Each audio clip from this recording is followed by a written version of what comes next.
There were 3 toothbrushes in our bathroom. That was the first thing that didn't make sense.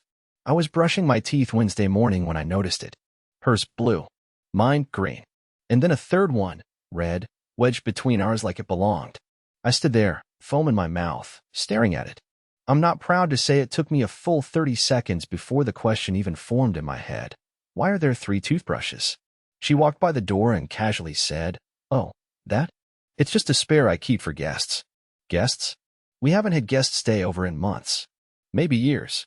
We don't even have a guest room, unless you count the air mattress in the attic with the slow leak that I've been meaning to patch since 2019. I didn't press her. I nodded like a good little idiot and spit into the sink. That's what I do best, nod and disappear into the background. Smile when she frowns. Apologize when she forgets what she was mad about. Carry bags of groceries while she texts someone else. But that toothbrush, it sat in my mind all day like a splinter. And then there was the mail.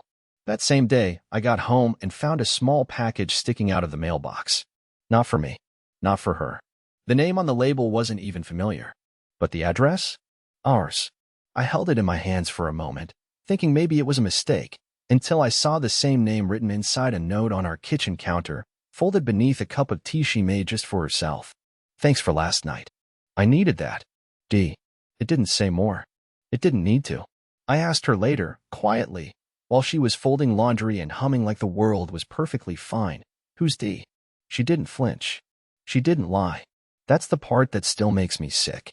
She just said, "No one you know." And, "Linwood, we should talk." She set the towel down, sat on the edge of the bed like she was about to deliver a weather report, and said the words that detonated what little I had left in me. "There won't be any more intimacy between us. I'm just not there anymore. I don't feel it. And I don't think I want to pretend." That's when I laughed. Not because it was funny, but because I remembered the toothbrush, the note, the mail, and somehow I was the one being told she didn't feel it anymore. I said it before I could stop myself. My voice was thin and shaking, but it was mine. "Then I'm leaving forever. And you'll be alone." She didn't cry. She didn't scream. But for the first time in years, she looked afraid. Not afraid of losing me, but afraid that I had finally stopped waiting for her to come back. She begged me to stay. Literally begged. Grabbed my arm like she hadn't just stomped on my chest 5 minutes ago. Said it was just a phase. Said she was confused. Said I was overreacting. But the red toothbrush said otherwise. And so did the next package that arrived the following day with a handwritten card, addressed to her. I told myself I wasn't going to snoop. I wanted to believe that whatever came in the mail wasn't mine to touch, that if she had something to say, she'd say it.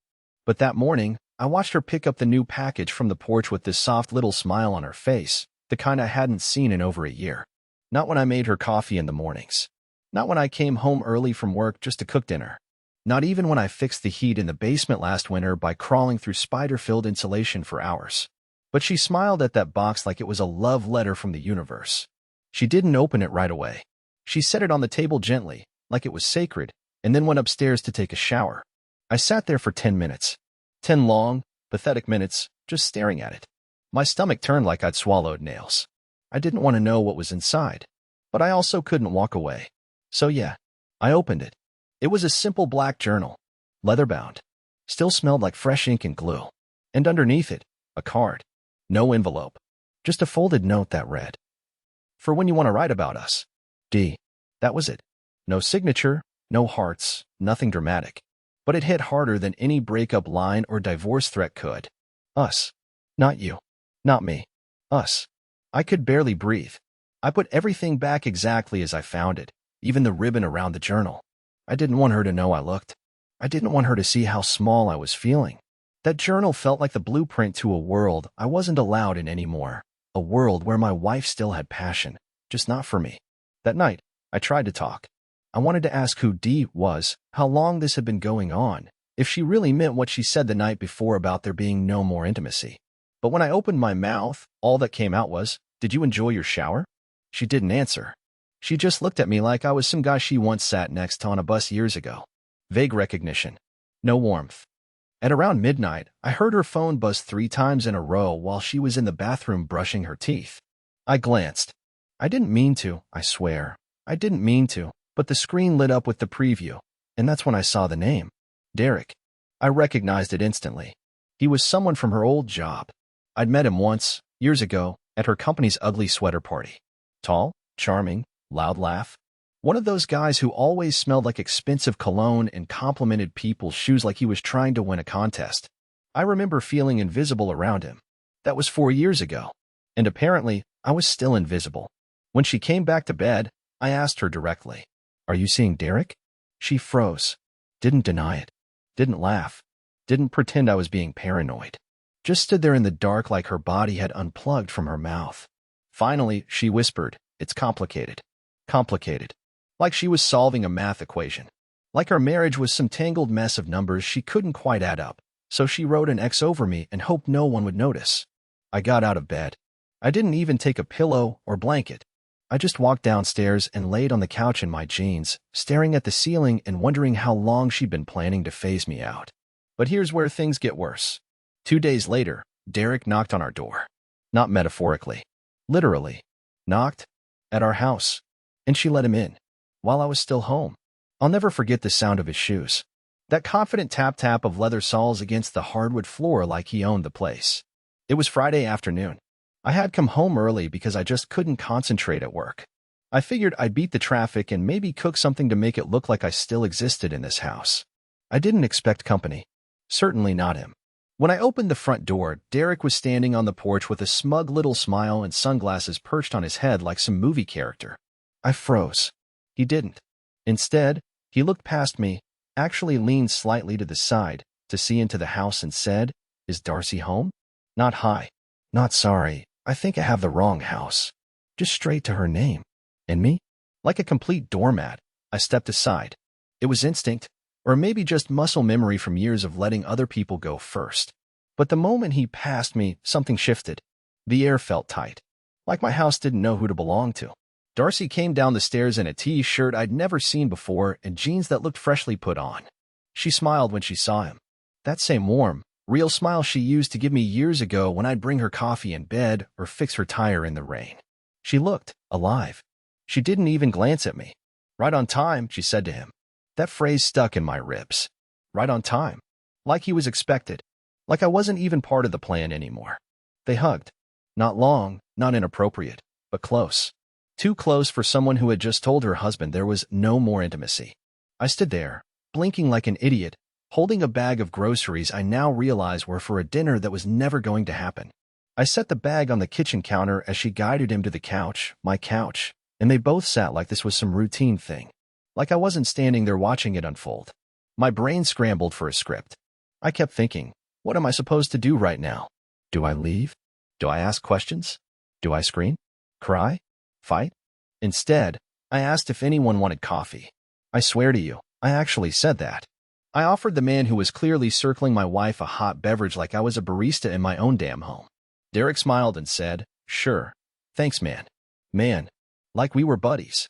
Like I hadn't just been told by the woman I married that I was no longer welcome in my own body, much less my bed.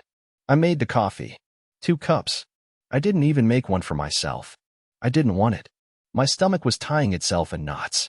While they talked, quietly, almost too quietly, I stood in the kitchen pretending to look at my phone, pretending not to hear his voice drop when he said her name or the way she leaned in just a bit closer every time he said something funny. I caught her tucking her hair behind her ear the way she used to when she liked someone. That small, subtle move that no one else would have noticed. But I noticed. I knew that move better than I knew myself. Eventually, Derek got up and said something about getting back before traffic. He clapped me on the shoulder as he passed like we were old friends and told me to take care. That's when Darcy finally looked at me, not with guilt or shame, just with tiredness. After he left, I asked, "Why was he here?" She hesitated. Then, "We were just talking. I needed advice." I laughed. Loud, messy, bitter. "Advice? From the guy you're emotionally cheating on me with?"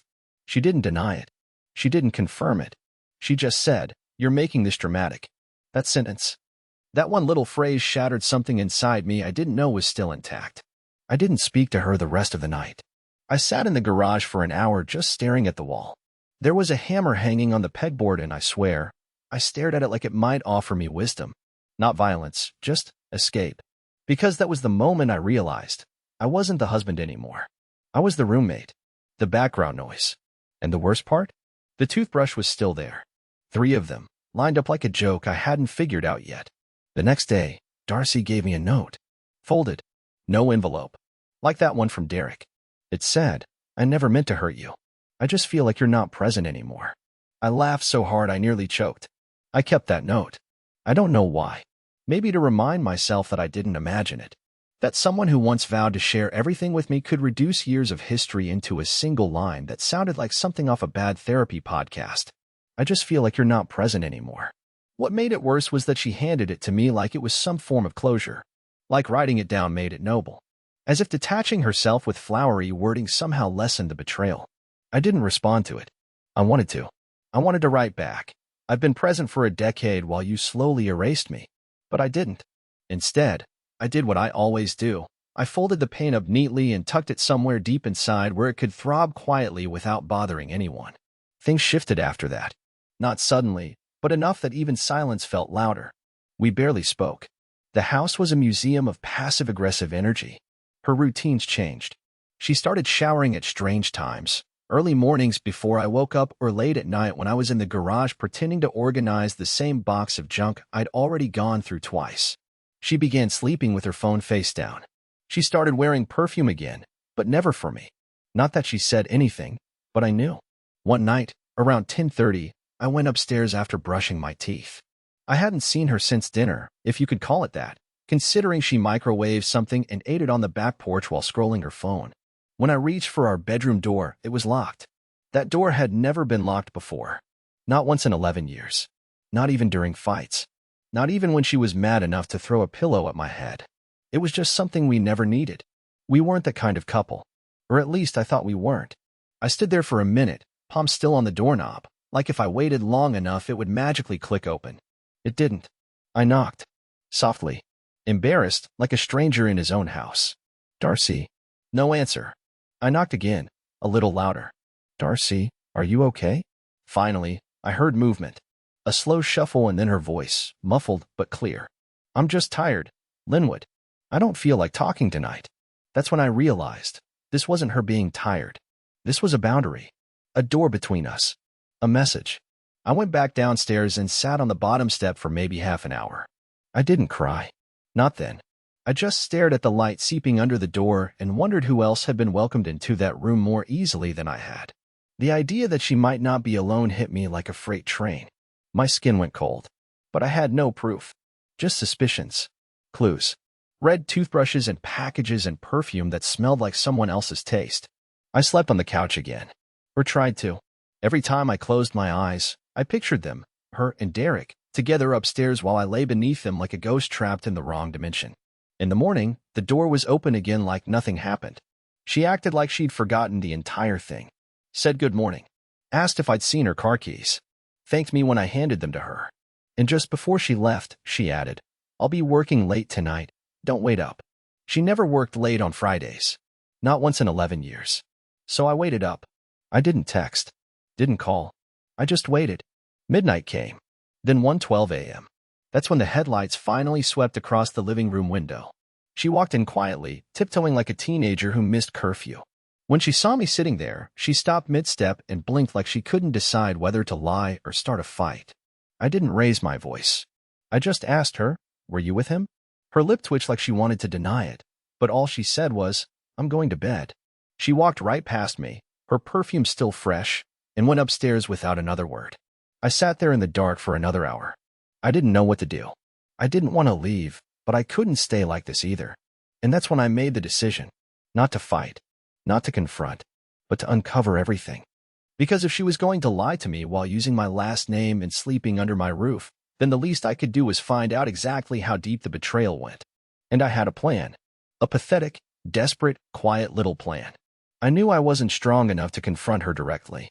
Every time I tried, I folded. She'd say something cold but wrapped in fake kindness, and I'd fall right back into the habit of believing maybe, just maybe, it was my fault for overthinking. That I was the one imagining things, building fiction out of little clues. But deep down, I knew what was happening. I just needed to catch up to the truth. And the truth had a trail. So I started with the little things. First, the receipts. She never left them in her purse before, used to throw them out right at the register, but now they appeared every now and then, crumpled and buried in her bag. I found one from a hotel bar 2 towns over, a place called the Elm Lantern. She said she was working late that night, but I checked the timestamp, 8:17 p.m. That wasn't late. That was happy hour. Then there was the shirt, a men's dress shirt that didn't belong to me, folded at the bottom of the laundry basket like it had been forgotten in the panic of cleaning. I held it in my hands for 10 minutes, staring at the collar, running my thumb over the embroidered initials, DH. And yet, I still hadn't confronted her. Still hadn't said a word. I was scared. Pathetic, I know. Scared she'd gaslight me again. Scared she'd say something like, "Why are you going through my laundry?" and somehow make me feel guilty about it. But the biggest reason? I wasn't ready to hear her say it out loud. That she had chosen someone else while I was still setting the table every night hoping she'd sit across from me again. Then came the accidental discovery that changed everything. It was a Sunday.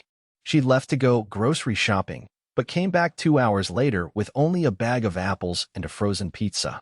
After she left again to drop something off at her mom's, I was walking through the living room and noticed the old smart speaker we had never really used.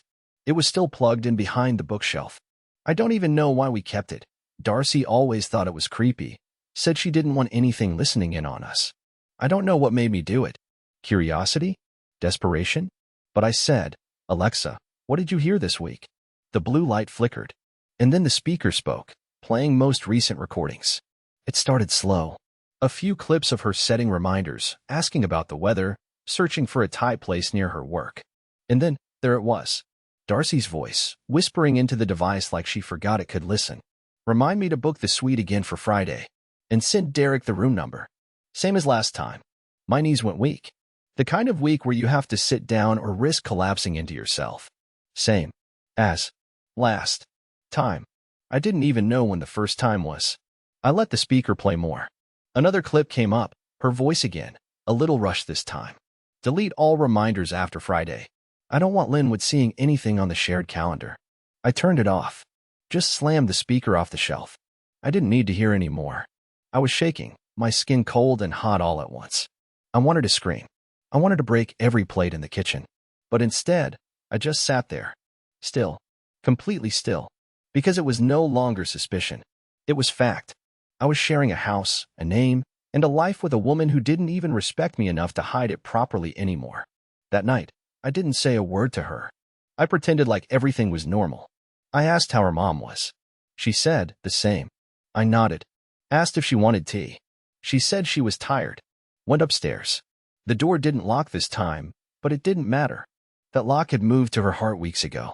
But while she slept, I stayed up. I began collecting everything. Screenshots. Receipts. That audio file from the speaker. I even took pictures of the shirt and the card from Derek. I wasn't ready to use it all, not yet, but something in me had shifted. For the first time in months, I didn't feel paralyzed. I felt hollow, detached, like I had stepped out of my own body and was watching the story unfold from the ceiling. And that gave me just enough strength to do what I did next. The following day, I called in sick to work. Then I made a second call, to someone I hadn't spoken to in years. Darcy's sister. Because if anyone knew how to pull apart a lie from the inside out, it was her. I hadn't spoken to Meredith in almost 4 years. She and Darcy were always close, almost unnaturally so, like they shared secrets they didn't want the rest of the world in on. I used to like Meredith. She had a sharp sense of humor and could smell fake kindness from a mile away. But somewhere along the line, things got awkward between us. She stopped coming around. Whenever I asked Darcy about her, she'd brush it off and say, "She's just busy." That's Meredith. Still, I remembered one thing clearly: Meredith never liked Derek. I called her from the back porch, my phone on speaker, hands trembling as I stared at the trees like they were going to tell me what to say. She picked up on the third ring. Her voice was groggy, like I'd woken her up, but when she heard my name, she went quiet for a second. Then, "Linwood? Is everything okay?" I took a breath and forced the words out. "I know about Darcy. And Derek." The silence on the other end wasn't long, but it was heavy. She didn't ask what I meant. She didn't pretend to be confused. She just whispered, "Oh, God." That was enough. She asked if I could meet her in person. She didn't want to talk over the phone. Said she had things she shouldn't say out loud unless she saw my face. We met that afternoon at a small diner off Route 6, the kind of place with cracked vinyl booths and coffee that tastes like burnt hope. When I walked in, she was already there, nervously stirring cream into a cup she hadn't sipped from. She looked older, tired, but she didn't avoid my eyes. I didn't want to be involved, she started. But I always knew this would explode. I asked her how long she'd known. She didn't even flinch. About 6 months. Maybe more. I didn't find out on purpose, Linwood. He slipped up. Derek. I was at a gallery opening with some friends and he was there with your wife. They weren't holding hands or kissing or anything, but, you know when you know? That kind of closeness isn't innocent. I swallowed the lump rising in my throat. Why didn't you tell me? She hesitated. Because Darcy begged me not to. She said it was over. Said it was just emotional. That she regretted it and needed time to sort things out with you. I believed her, at first. I thought maybe she made a mistake and was trying to come clean. I nodded, slowly. It wasn't just emotional. There was a hotel suite. I heard her tell Alexa to remind her to book it again. Meredith's face went pale. So it's still happening? Yeah, I said. And she's not even trying to hide it anymore. She leaned in. You don't know the half of it. I blinked. What do you mean? She reached into her purse and pulled out her phone. Scrolled for a moment. Then handed it to me. I didn't mean to take this. It just happened. I was at Mom's house 2 weeks ago. Darcy had left her phone charging in the kitchen. I walked past it, and her screen lit up with a message from Derek. I didn't open it. I didn't need to. It was all in the preview. I looked down. The message read, I wish you'd stop pretending with him. We both know he's just there to pay the bills while we figure things out. Love you. I nearly dropped the phone. I took a photo of it, Meredith said softly, because I was afraid this would happen. That you'd come asking, and I'd have to prove she wasn't just emotionally gone, she was planning something. Something long-term. My stomach twisted. You think she's planning to leave me? Meredith's expression said everything. Or push you out slowly until you give up, and she doesn't have to be the bad guy. We sat in silence for a while after that. The clatter of forks and waitresses calling orders in the background felt like it belonged in another universe. Meredith eventually said, You don't deserve this, Linwood. She's not the same person anymore. And you've been trying so hard to make something work that she's already walked away from. I just wanted to believe she'd come back, I whispered. I wanted to believe that if I stayed quiet, if I waited long enough. She's not coming back, Meredith said.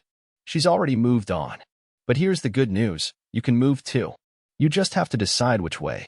I left the diner with a copy of the screenshot and Meredith's quiet promise that she'd back me if I needed to prove any of this later. When I got home, Darcy was in the kitchen. She smiled like nothing had happened, asked if I wanted to watch a movie that night. I said yes. But I wasn't watching the movie. I was watching her. Because now I knew the truth. And I wasn't going to sit quietly anymore. The next night, I cooked. Not just dinner, an entire performance. I dug out the heavy pans from the back of the cabinet, lit candles we hadn't used since our anniversary 3 years ago, and made her favorite. Lemon garlic salmon with roasted potatoes and that balsamic glaze she always pretended not to like but scraped off my plate when she thought I wasn't looking. I opened a bottle of wine she'd been saving for, something special. I made sure the house smelled warm, comfortable, familiar, just like it used to. She walked in the front door, saw the table, and froze like I'd painted the walls red. What's all this? She asked, her purse still hanging off her shoulder, her keys dangling in her hand. I shrugged. Thought we could eat like adults tonight. No TV. No phones. Just us. She gave me a look, wary, suspicious, the kind you give a stray dog that might bite. But she smiled eventually. Slid her heels off by the door. Okay, she said. Sure. We ate quietly for the first few minutes. I asked how work was. She told me her team was preparing for a client pitch, and I nodded like I believed she'd actually been at work today. The wine helped her relax. Her shoulders softened, her posture loosened, and for a brief moment, I saw a flicker of the woman I married. I miss this, she said after a while, running her finger along the rim of the glass. Us. I swallowed hard. Yeah, me too. It wasn't true. I didn't miss this version of us. The pretend version. I missed the one where I didn't have to wonder if the woman sitting across from me was texting another man under the table. But I smiled anyway, and then I said it. I ran into your sister. Her face went still. At the diner, I continued. We talked. She blinked, hard. What about? I took a sip of wine and tilted my head. I think you know. Darcy didn't speak. Her hand tightened around the stem of the glass. I could see the calculation behind her eyes, the way she cycled through options, deny, deflect, deflate. Finally, she laughed. If Meredith told you something, you should probably know she's been trying to sabotage me for years. Interesting. She went with deflect. I leaned forward. She showed me a message, Darcy. A screenshot. Silence. She saw the text from Derek. The one where he said you were just using me to buy time while you two figured things out. The blood drained from her face. She opened her mouth, but nothing came out. I also heard your voice on Alexa. Booking the same hotel room. Twice. Still nothing. So if you're going to sit here and pretend we're having a romantic dinner, I just need to know, are you doing this because you feel guilty, or because you're trying to cover your tracks one more time? She finally exhaled. Not in relief. In defeat. I didn't want it to happen like this, she said softly. I thought I could figure it out. I thought if I just had a little more time. You already had time, I interrupted. I gave you space. I gave you patience. I gave you everything I had left. And all you gave me was silence and a locked door. Her eyes welled, and for a second, I almost felt sorry for her. But I couldn't afford to anymore. I'd spent too long feeling sorry for someone who'd been rewriting the story of our marriage behind my back while I stood in the same scene, waiting for a cue that never came. She reached across the table. Please, Linwood. I don't want to lose you. I looked down at her hand but didn't touch it. You already did, I said. That night, I didn't sleep on the couch. I didn't sleep in the bed, either. I stayed up in the guest room, scrolling through emails, gathering financial statements, quietly preparing the next chapter of my life while she cried in a room I no longer recognized. I thought it would hurt more. But the truth is, once the illusion is gone, the grief isn't about losing the person. It's about realizing they were never really yours to begin with. And when the morning came, she stood in the hallway like she was going to beg again. She opened her mouth, but I beat her to it. I'm moving out next week, I said calmly. I'll be staying with a friend until things are sorted. You'll be hearing from my lawyer.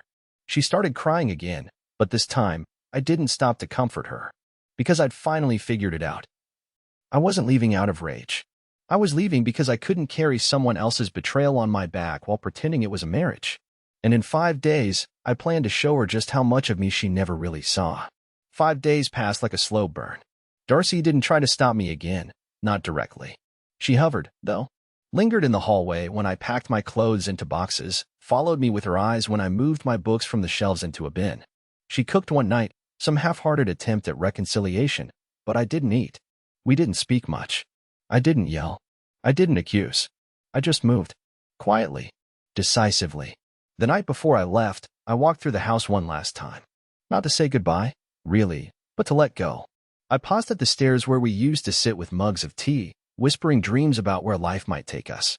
I paused at the corner of the living room where she once danced barefoot to music on a rainy day, laughing like the world couldn't touch her.